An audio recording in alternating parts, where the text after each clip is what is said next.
What is the point of a scene? What do all scenes in any genre of writing have in common? Hi there, I'm Luke Morris, this is Creative Writing Corner, and today's lesson comes from Jeffrey Sweet's The Dramatist Toolkit, the craft of the working playwright.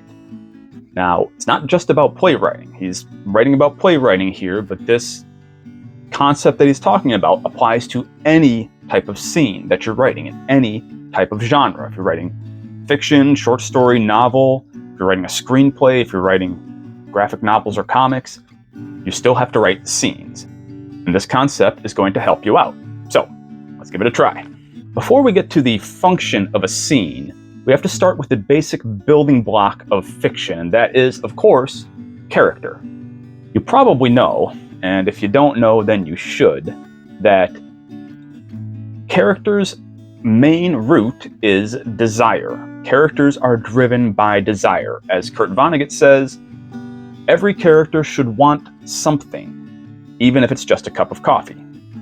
You can call this desire anything you want. The character's wish, need, goal, his motivation, driving force, his end, his purpose, even his engine. Jeffrey Sweet uses the term objective. It's the actor's term. What is my objective? Actors are always asking their directors, what's my objective in this scene? Because it helps them to create the character from the text. It's part of an actor's job. As Jeffrey Sweet says, everything the character does is in some way in pursuit of the character's overarching objective, the big thing that he or she wants and will go to extremes to achieve. So, not just something that a character kind of wishes they had, it's what they will go to extremes, what they will put themselves out there, what they will stretch themselves to their limit to get. Now, the character doesn't necessarily need to know this objective or goal on a conscious level. In fact, what a character believes or thinks or says he wants may be in direct conflict with his deeper internal need. As Sweet says, sometimes characters pursue objectives that exist on a subconscious plane, ones that they might even consciously disavow or reject. So now that we understand that root of character, as we should by now, how does this play into writing scenes? Well, for Jeffrey Sweet, every scene is a negotiation. Our job as writers is to present that negotiation, to show it, to describe it, to give the action, give the details, and then get out of the way. Get out of the way and let the audience interpret its deeper meaning. I've said this before, way back in my very first video on this channel, The Secrets of Storytelling, where I was quoting Andrew Stanton, one of the founders of Pixar, on his rule of storytelling, which is to give the audience 2 and 2 and let them put it together to make 4. Jeffrey Sweet says something similar. He says, give the audience an equation. Don't give them 2 plus 3 equals 5. Give them 2 plus x equals 5 and let them fill in the x. Our job as writers is to establish these x's that readers can come to their own conclusions for. To give them more, to give them all of the equation, to explain everything for them, to be on the nose, as the word goes, is outright insulting. It insults the reader's intelligence or the audience's intelligence, and they don't want to follow you anymore. They think less of your story after that. To give them too much less, though, to give them too many x's and not enough details to come to any kind of reasonable conclusion, is giving them too little, and it leaves them confused. So our job as writers is to find that proper balance between confusion and insult, where the reader or the audience member wants to work for their meal, as Andrew Stanton says, but they don't want to know that they're doing it. What this means ultimately is that you don't want to preach at or interpret for your reader. Give them the characters, the actions, the details of the scene, and let them work out the meaning for themselves. So how does this negotiation thing work? Jeffrey Sweet starts with a 2-character scene, and we'll keep it simple for this video. We'll just stick with a 2-character scene. In a 2-character encounter, Character A wants something out of B, and B wants something out of A. The meat of the scene has to do with the way the characters pursue what they want. So in this scene, in this negotiation, each character is going to try various means to get what he or she wants. This is the negotiation, ultimately. And this negotiation can take many forms. It can be a legal dispute, a debate, a seduction, a fistfight. But whatever form it takes, there are three possible ways it can end. The first way a negotiation can end is that both parties win. Both parties get what they want. So I pulled examples for each of these.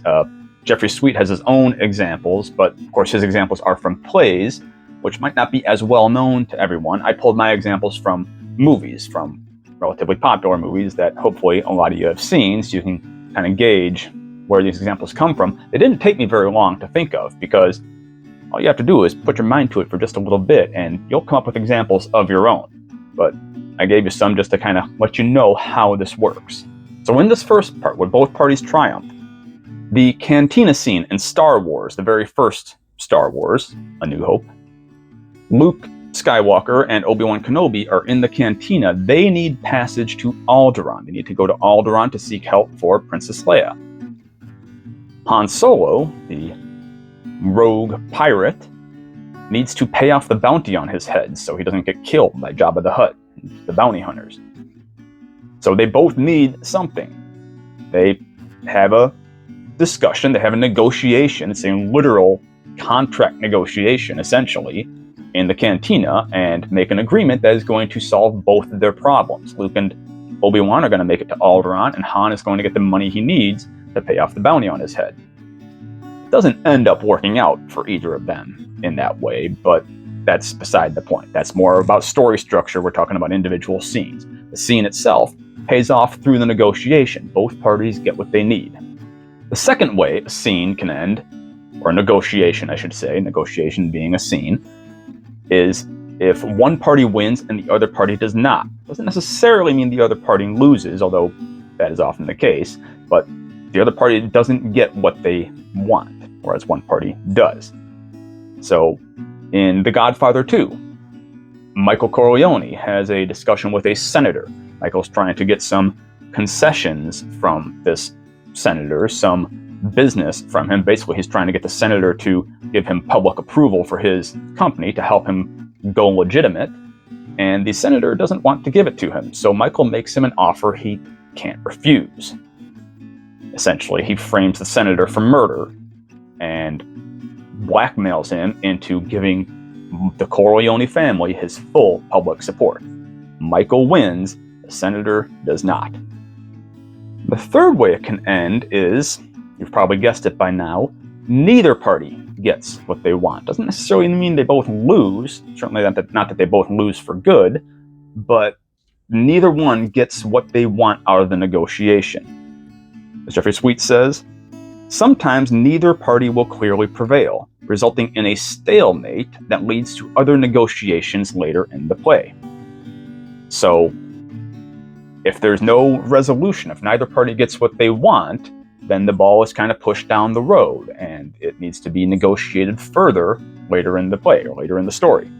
An example I have for this is from Iron Man, the first Iron Man. In Iron Man, Tony Stark attempts to seduce Pepper Potts at a party early in the film.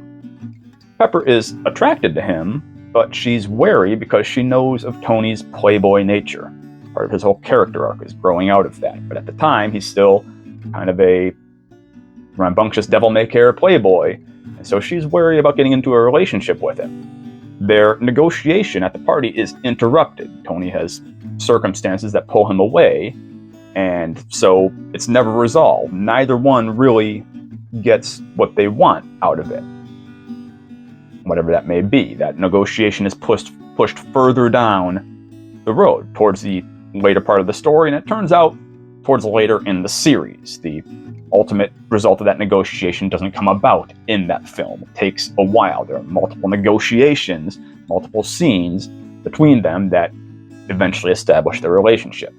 So Jeffrey Sweet has a lot more to say about negotiations, and I'll come back to this topic again. But for right now, I just want you to think about your scenes as you're writing them as negotiations. How is this negotiation going to plan out? Of course, it's different if it's a multiple character scene, if there are 3 or more characters in a scene. Every single character wants something out of that scene. Every single character wants something out of possibly the other characters around them. And so there's always a negotiation going on, but it gets more complex when there's more characters.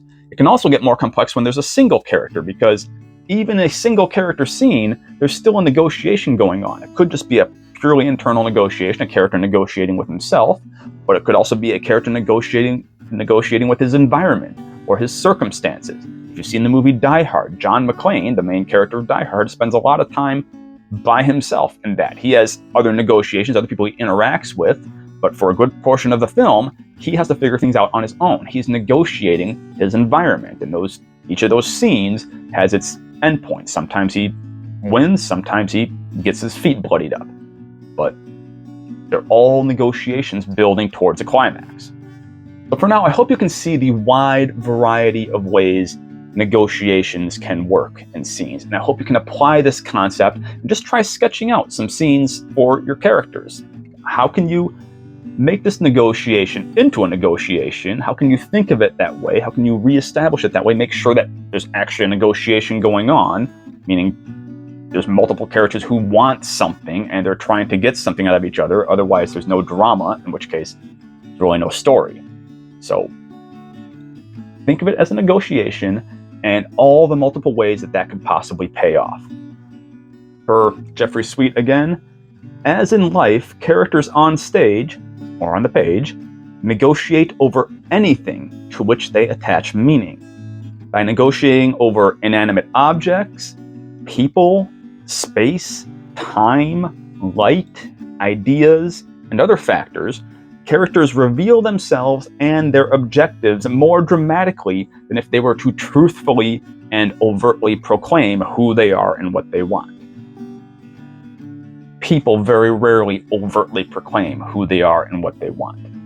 When they do that in drama, that's being on the nose. That's giving the audience 2, 2, and 4. It's telling instead of showing, and it's just not good dramatic storytelling. So apply this concept to your own writing and see what comes out of it. Please like the video and subscribe to the channel. It really helps me out, guys. And leave a comment below about what kind of negotiations you might have noticed in stories that you've read or heard or seen before. And how might this concept help you in your own future endeavors? Until next time, guys, good luck and good writing. Peace.